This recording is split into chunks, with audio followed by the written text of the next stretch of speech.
Okay, everyone, let's go ahead and get started. Please, everybody, mute their mics.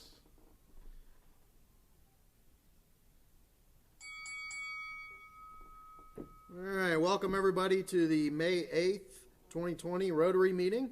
I'd like to thank our greeters, Beth and Dave Kuzak. Like to thank Mike Zwick for the great programs. And it looks like we're going to be continuing on virtually for the rest of this month. And I'd like to thank Jim Gundel for our website and helping me out with YouTube and getting the links and matched up on our website. So let's move on to our secretary's report. Brandon, you got anything? Nothing to report. All right, I got some numbers to share with the club on regards to attendance. Since we've been starting YouTube Live and Zoom meetings, we're averaging 45 members on Zoom and 18 viewers either live or viewing our meetings on YouTube. So I think that's wonderful. So, and I'd like to welcome everybody that's on here today. It looks like we have 45 people on Zoom, and we have right now 3 people watching on YouTube. So, and with that, I'd like to move on to the Sergeant at Arms report. Unfortunately, our Sergeant at Arms can't be here today, so we're going to go with the Private at Arms. Please welcome Brian Lampton. Good afternoon, everyone. Thank you very little. Good to see you virtually, I reckon. So we got May 8th, 2020, the year that time stood still. I was looking on the internet for non-coronavirus news. Needless to say, there wasn't much. But I ran across something. We got Mother's Day coming up. So happy Mother's Day to all you moms out there. And I found some unusual gift ideas for moms. One thing would be to get mom a custom face mask. So if mom likes dogs, get her a dog face or a cat face or what have you. This one is probably for any of the moms out there. I can't believe it's actually being done, but it's peanut butter and jelly perfume. Yeah, I don't think so either. We also have a baseball hat for the few moms that might wear a baseball hat, but it has a secret compartment inside the hat that can hold your ID and money. This was actually invented by a UD student. It was a project for the graduate business class, and they've turned it into a going business. In sad news, the city of Fairborn announced yesterday that they have canceled the 3rd of July block party and the 4th of July parade. We also understand that the fireworks show has also been canceled. The city of Dayton announced they are permanently closing the Madden and Kitty Hawk golf courses. There was a fire last week, I believe it was last week, it might have been the week before, at the Homewood Suites that was ruled accidental. Also in the news, Creek Classic Soccer Tournament has also been canceled. In good news, Professor Glenn Dewar from Cedarville University was recently sworn in as Beaver Creek City Council's newest councilman. So congratulations to Glenn. This was in the news also. Tampa, Florida. I don't know why Tampa, Florida, but the IRS has notified that all stimulus money that was accidentally sent to people who have died is to be returned to the IRS. So if you're dead and you got IRS stimulus money, please return the check. So that was my public service announcement for the day. And now, in some terribly sad news, there are millions of kegs of beer that are going bad across the nation.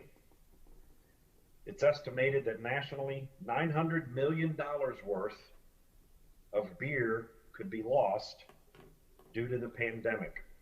Over 1 million kegs are going to have to be emptied. Beer can only stay fresh for 60 to 90 days in these kegs.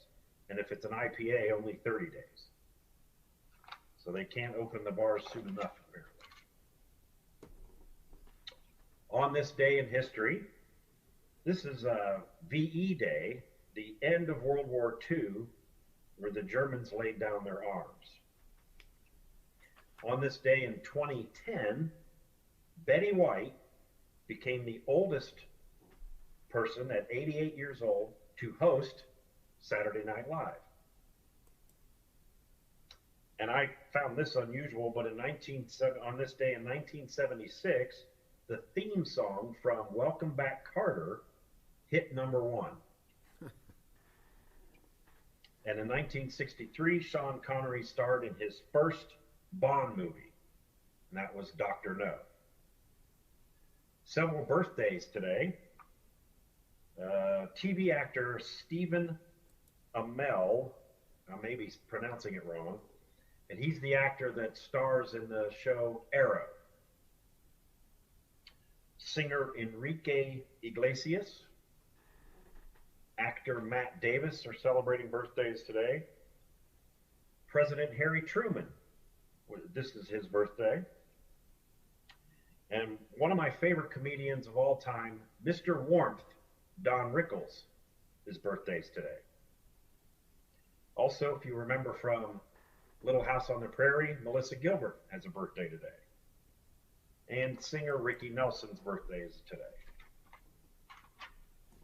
Since we haven't had much going on in sports, I thought I'd pull some of the funnier sports quotes, so I have several here.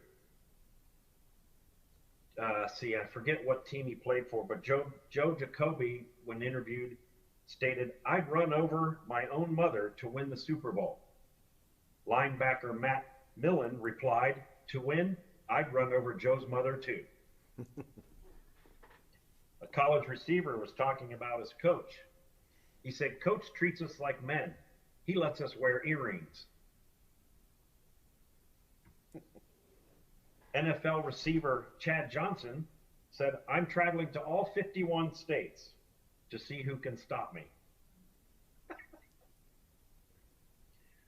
I remember this quote from quarterback Joe Theismann. He said, "Nobody in football should be called a genius. A genius is a guy like Norman Einstein." So the football coach tells his player, "Okay, all you guys line up alphabetically by height." NFL running back George Rogers said, "I want to rush for 1,000 or 1,500 yards, whichever comes first."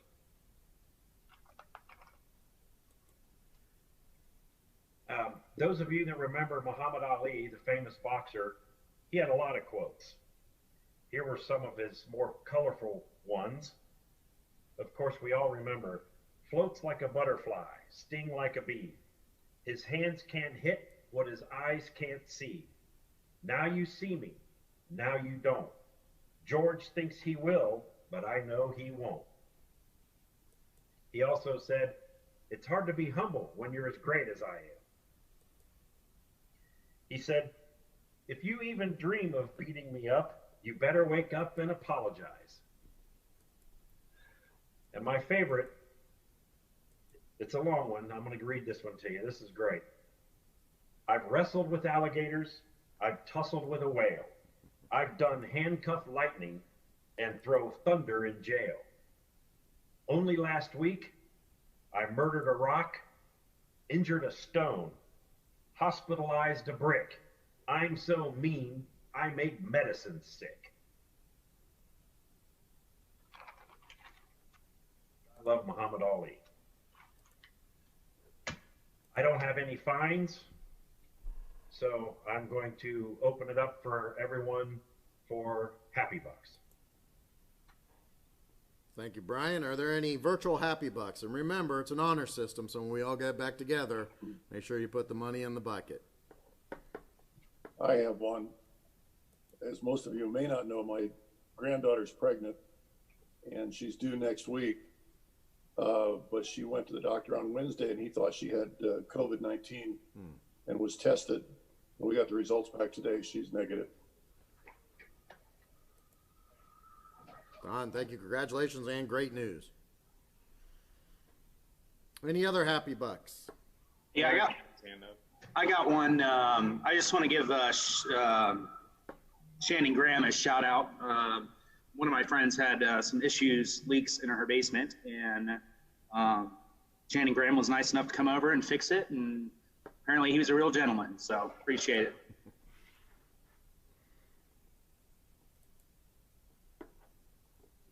Okay, any other happy bucks? I'd like to give a happy buck for all the mothers out there, and including those who are more closely related to me. Thanks for all that you do and all the strength that you have.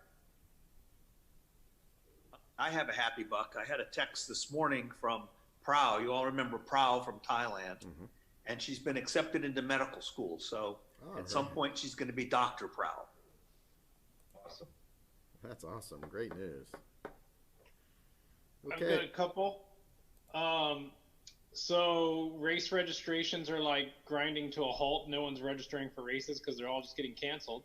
So I came up with an idea for my business. We're calling it the Bi-State Challenge, the 1,187.87 miler, which according to the Greene County engineer Stephanie, off the exact distance around the state of Ohio. So we're giving everyone a year to go 1,118.87 miles. And it's getting a lot of interest. And so it's nice to actually like wake up in the morning and see people registering for an event again. And then I've taken the free time. I've had inventory for my business for like 2 years, like apparel, hats and stuff. But unless you find me in person, you can never buy them. So I got all my inventory online. So you can purchase things online from my business now, which was super exciting for me. And then I did a half marathon over the weekend, solo. And I went an hour, 12 minutes, and 30 seconds. So it was really difficult to run a half marathon solo, but it was fun. So I owe you guys $3 now. Yes, according to Dave, I owe several $100s, which I doubt will get paid. But I would like to throw a happy buck in for the NFL for going forward with scheduling the season. And I heard on ESPN this morning that the college teams, D1 college teams, are preparing for the football season as well. Great. Any other happy bucks? I give a happy buck. My boss, his mother had passed away, and he did get a check. He did call the IRS, and they said that he could go ahead and cash it. So. He will or not, but it was rather interesting. And on the check, it does even say deceased. So pretty interesting. Jim Rhonda, we're going to put flags up for Memorial Day. Yeah, we're going to talk about that. Obviously, we probably can't have a ceremony because of the restrictions, but yeah, we'll probably, and it would be my recommendation we put them up at both sites. Hey, Alex, did you get my photos for that? Yes, I did. Thank you. Okay. Yeah. All right. Any other happy bucks? All right. Any announcements? I have a few. First of all, I'd like to welcome couples. We have some guests from throughout the district, but we have two guests on here from the district. Megan Manuel's on here, as well as Greg, our district governor-elect. Do you guys have anything for the district?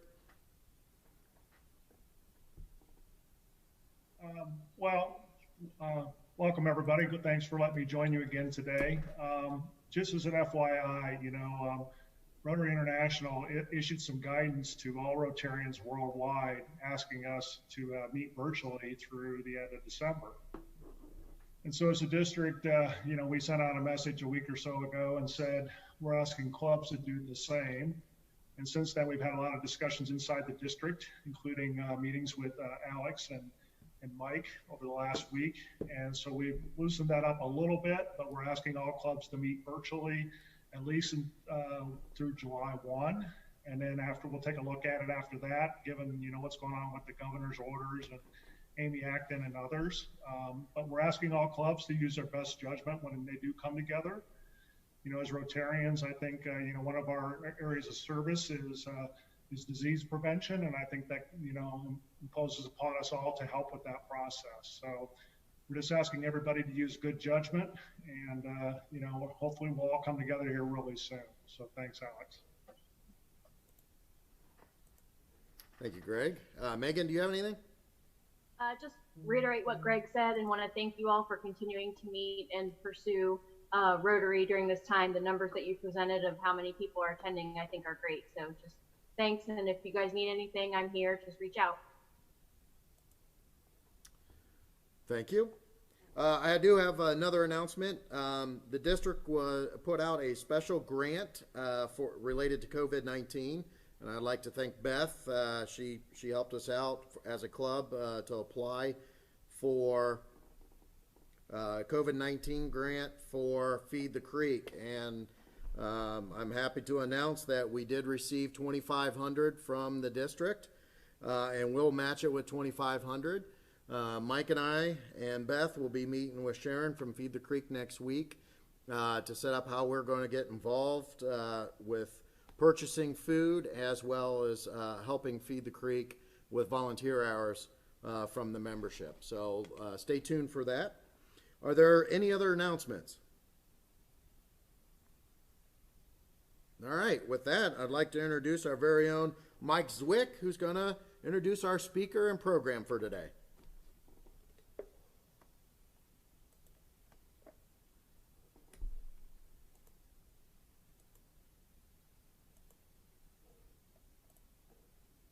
Mike, you might be muted.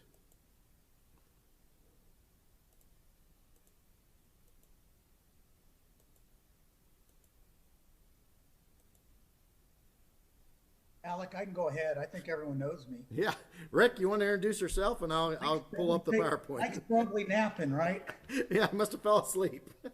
No, I just got a text from Mike. He said he just lost his internet. Oh. That's all right. You know what, Alex, if it's okay, I'll just start. Sure. And you can get the slide up. I think everyone knows me. I've been a member of Rotary for a number of years. I have represented the city and the county and the state. My last year at the state, actually last, 7 months at the state. I'm a short timer there. And I recently won an opportunity to go back to the county and work with Tom and Dick. My name should be Harry, huh? Anyways, I'm looking forward to continuing my service. And today I want to just give you an update of what's going, and hopefully we'll have time at the end to answer some questions you might have. Go ahead, Alex. So let's go over briefly what's been going on. It's been a unusual winter, to say the least. It would have been unusual legislatively even without the COVID-19 situation. That just heightened it. And so I think most of you are aware of this. We convened in the House in early January. Capital budget, and I'll have a slide on that, requests were submitted a second week of January. And I had city and county requests for projects in my submittal. A big issue, probably the biggest issue we had going on, was educational school choice vouchers. We had a plan in the House that I was really proud of, and I think that the education folks on could vouch for that. That would have helped reduce the number of people that could get a voucher. I think I have a little more about that later. First confirmed case of COVID-19, March 17th. And of course, Governor DeWine closed the schools temporarily, initiated 100% limit, a statewide closure of all bars and restaurants on the 15th. Dr. Acton orders cancellation, I misspelled that, of March 17th primary. That was a big deal. Go ahead, Alex. March 25th, we came into the House came into the General Assembly for the first time since February, and we passed House Bill 197, which gave some emergency resources and options because of the virus. But we also extended the voting to April 28th. A number of people thought that was too soon. That date ended up there because one of the main reasons was because the Democrats had to have their delegates for their convention certified by the second week of May, and the only way they could get there was to have the election the 28th, and it was in court for a judge to rule on that. We went ahead and took the action and made it April 28th, and kudos to the Board of Elections. They had a task, and given the situation, it wasn't perfect, but I think it went pretty well. And congratulations to Brian. I didn't get a chance to say that before, and I don't know if there's any others on this. I guess Tom, congratulations to you too. You won by a landslide. Very good. And we did a couple other things. On April 3rd, Governor DeWine extended the stay-at-home order through May 1st. New restrictions, you can see them there. April 28th, the primary election was held. April 30th, the governor and the doctor amended the stay-at-home orders. Now it was called the stay safe orders. Some businesses were allowed to open on a limited basis. Go ahead. April 6th, House holds session and passes amended bill, Senate Bill 1. I know that's controversy. I'll talk a little bit about that afterwards. What it did was basically give oversight to the elected body to decisions by the Ohio Department of Health. And the 7th, the governor just announced his reopening plan, which I understand will open about 85% of our economy and open it safely, as safely as we can. Next slide, please. So amendments Senate Bill 1. What it does is basically provide the elected officials oversight on what's going on. It's done through what we call JCAR, which is a 10-member Joint House Senate Committee, reviews rules from almost all the agencies. I don't know who they don't review. I hesitated to write all there because there may be someone, an agency that isn't reviewed, but it does also review the Department of Health. And I think it's important to note here, a lot of people support that move. A lot of people don't. A lot of people that don't support it believe that we're taking action at the governor and Dr. Acton, which is absolutely not the case. What we're doing is looking at a 100-year-old law, which the General Assembly changed in 1908 in order really to combat the bubonic plague. Back then, the General Assembly had the authority, but you couldn't get the General Assembly. Of course, cars weren't invented, planes. You couldn't get the General Assembly together in the urgency to handle an emergency, so such as the one we have today. And so that was delegated to the Director of Health. Again, today's a different world, a different place, and we believe that our elected officials should be involved afterwards without restricting the Director of Health's necessary or need to act immediately on some of these events, and I'll go over that later. Next page, please.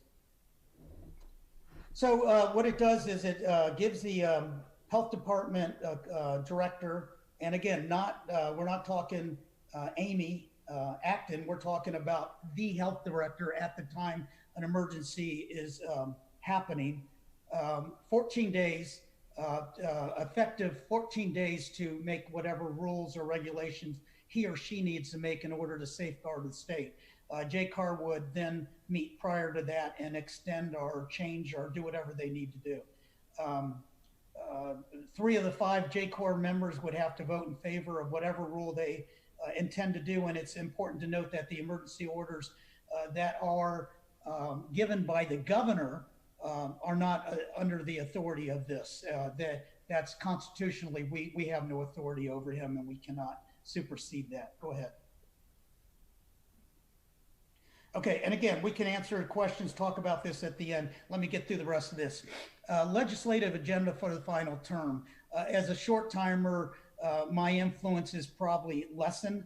And, you know, I will spend whatever time I need with Brian to help him first, well, assuming he gets elected, I got to be careful, but whoever it is, to make sure we have some continuity, and especially in regards to the military and veteran support, which clearly was my sweet spot. Some of the things, House Bill 133 SB 7, professional license reciprocity, was approved in January, signed by the governor. The picture there was one of my highlights as a legislator. I will tell you that when I talked to the Secretary of the Air Force, she indicated, that was Heather Wilson, she's no longer there, but the priorities are the same.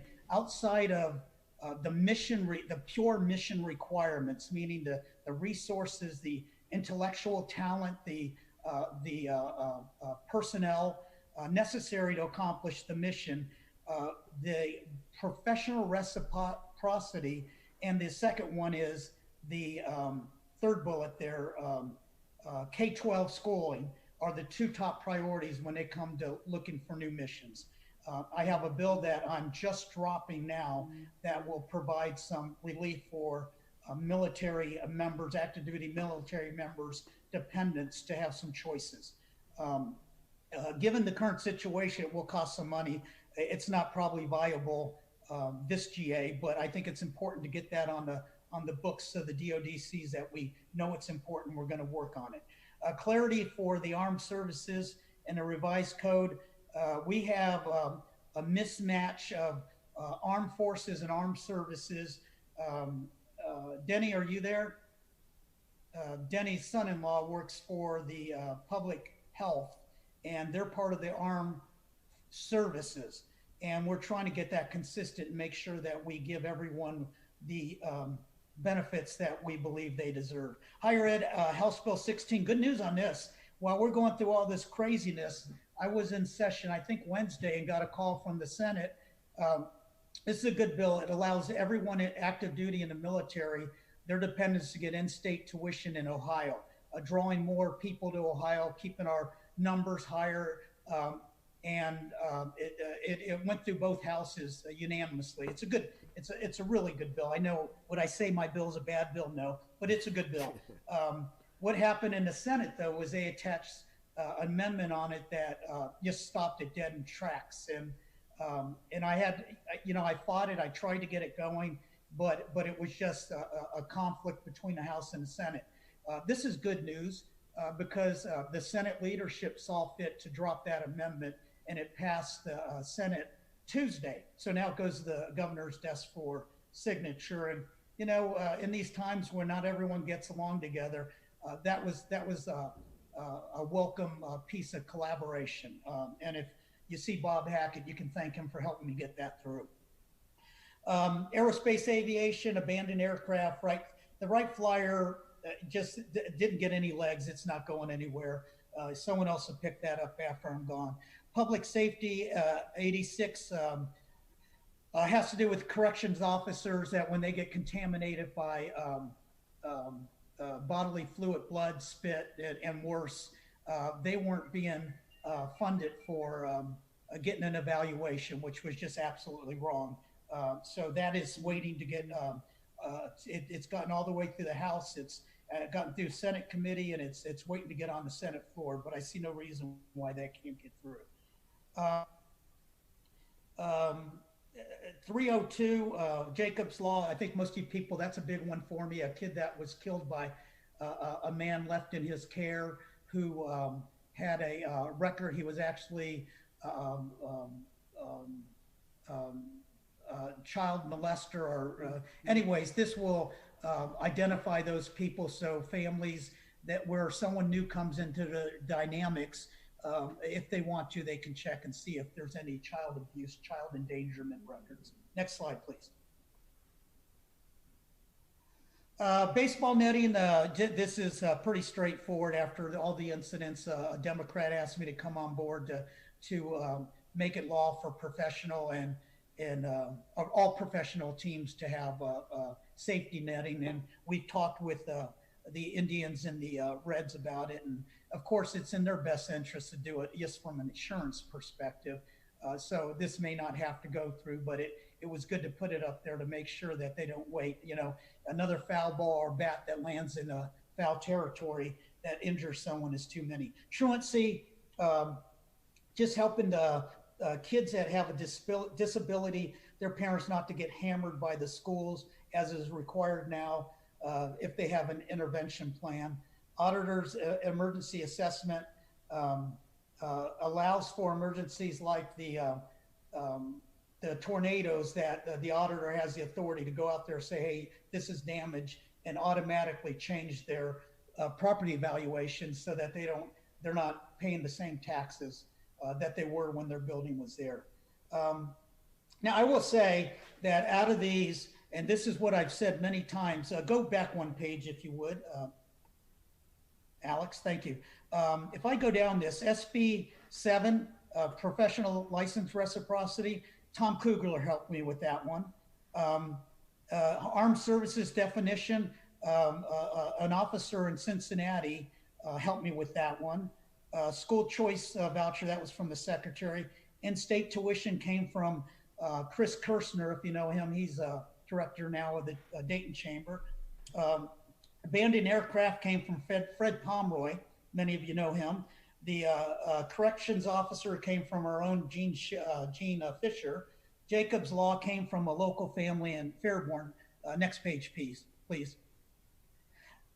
Truancy came from a couple in Bellbrook. Auditor emergency assessment was David Graham's brainstorm. Matthew's Law came from another local person. Barricade doors came from, Chris Beck, a local attorney. My point in all that, and Brian's going to understand this, is, you know, we don't have the great ideas.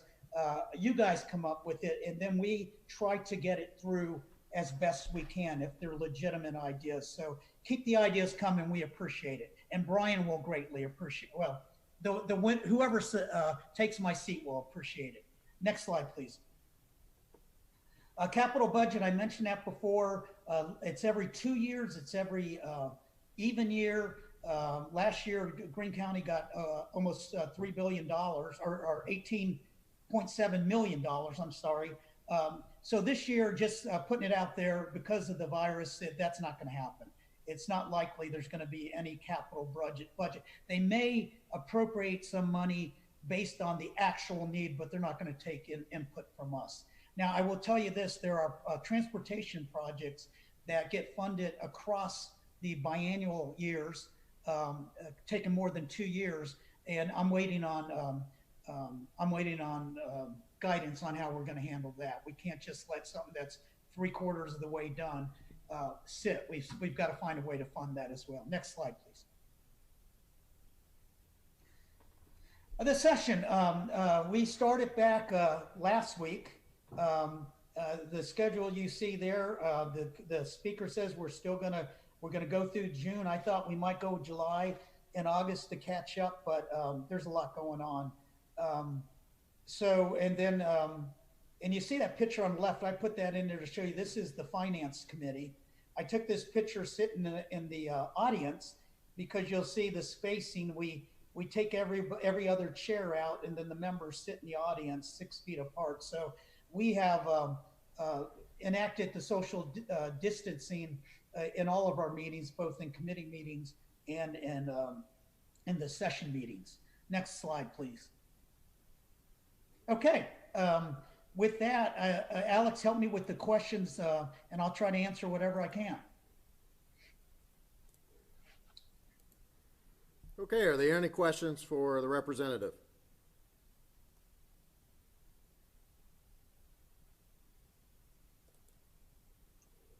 Yeah, Rick, this is Ed O'Shaughnessy. Hey, Ed, are there any discussions about the general election and the possibility of going all mail-in? Yeah, yeah. Yeah, good point. And Frank LaRose is putting out a lot of objectives, what he wants to go. I think this is, Ed, this is going to be clearly defined by where we go with this virus. I think we can perfect the mail-in if we have to, if there's still a safety concern.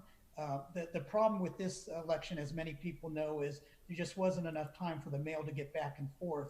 And many people who were requested a ballot got the ballot so late they either had to drop it off in person or they had to send it late, postmarked, and then it becomes a provisional ballot. We will have plenty of time to get around that, but I think, Ed, to answer your question, a mail-in only is still on the table. Frank LaRose will be speaking next week, and you can ask your question then. Good catch, Mike. I'm glad. Hey, welcome back, Mike. Thank you. A good nap. Good internet. Okay, are there any other questions for the representative? I had a question for Rick on Senate Bill 1. I guess, is that House Bill something, Senate Bill 1? Is that? Senate Bill 1 amendment to Senate Bill 1. Why does the legislature think that the bill is in the best interest for those of us in Greene County that are over the age of 50? That making it a partisan process, or even one that slows down the process because it has to go through a committee before critical decisions are made? Well, I think maybe you and I will just differ on this, like we do with many things. The fact is we elect officials to make these tough calls, and it's not going to slow it down.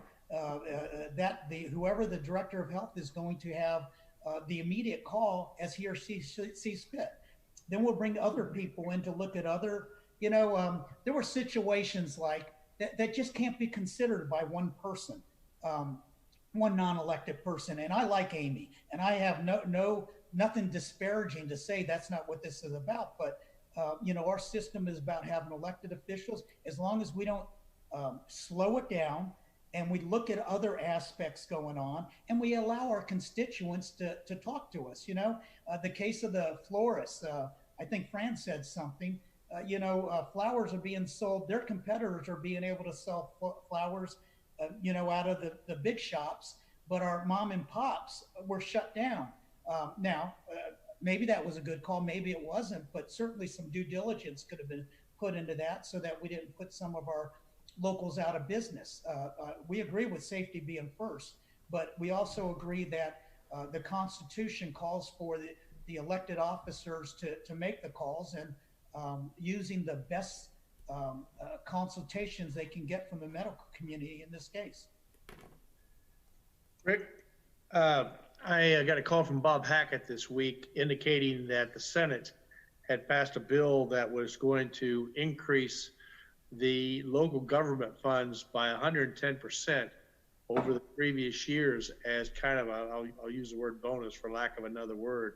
And I don't know whether the House that's gone before the House yet or not. Yeah, Tom, no, it hasn't. I would, I need to talk to Bob about that because I didn't hear that. But once we look at the budget, so the governor said he doesn't want to touch your rainy day fund this GA because he knows he's going to need it next GA, and I applaud him for that. We ought to try to get through as best we can. I won't second guess him at all for that.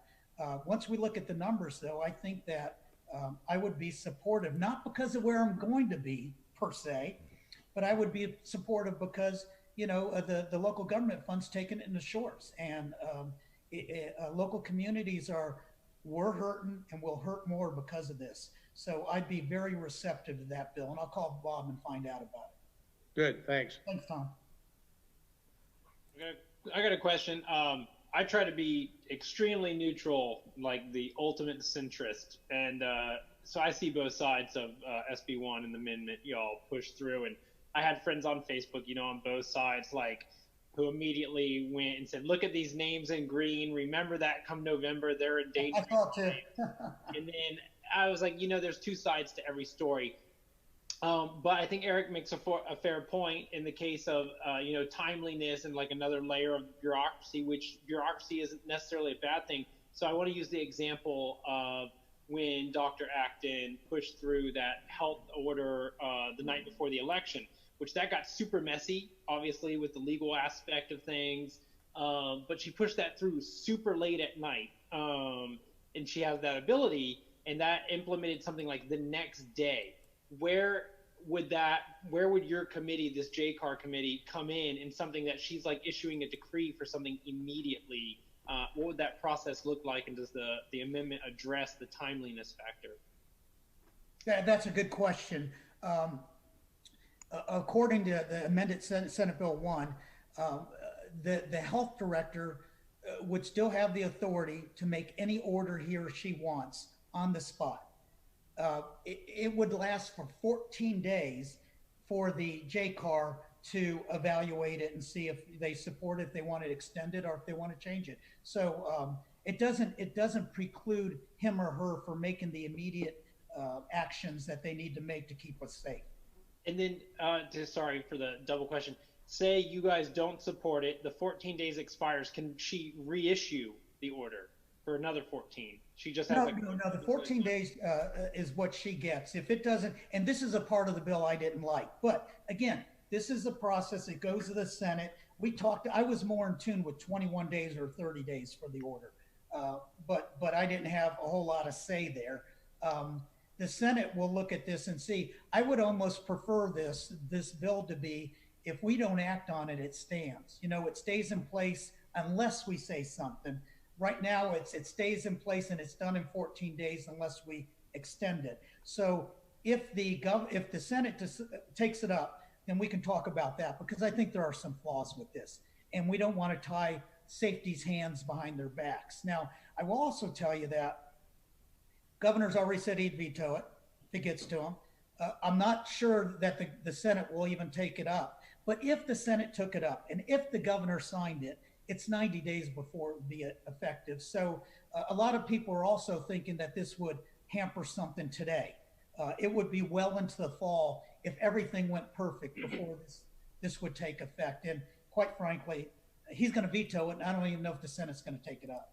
I appreciate you answering. I know those are tough questions. Thank you. Rick, keeping on the subject, don't we all think that Governor DeWine was really the one making the decisions here and conferring with Dr. Acton, to issue the orders because she had the authority to do it where he may not have? You're asking that of everybody or me? You said, don't we all? I'm asking you because you're the representative that's. But you said, don't we all think? Okay.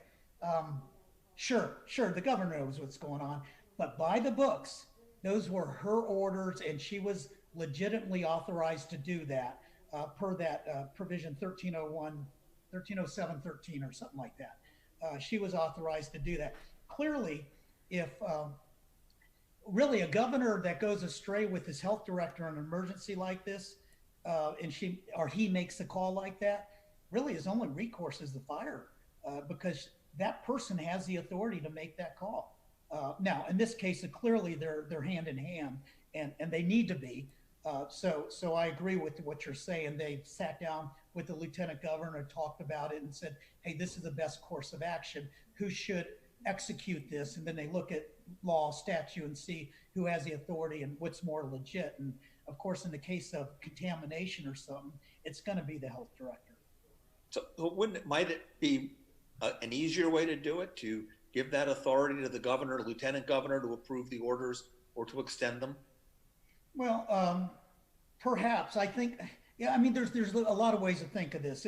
If you're a Democrat and the governor's a Republican, or vice versa, you may not be so keen with that. Or who's that in the background? Is that your wife?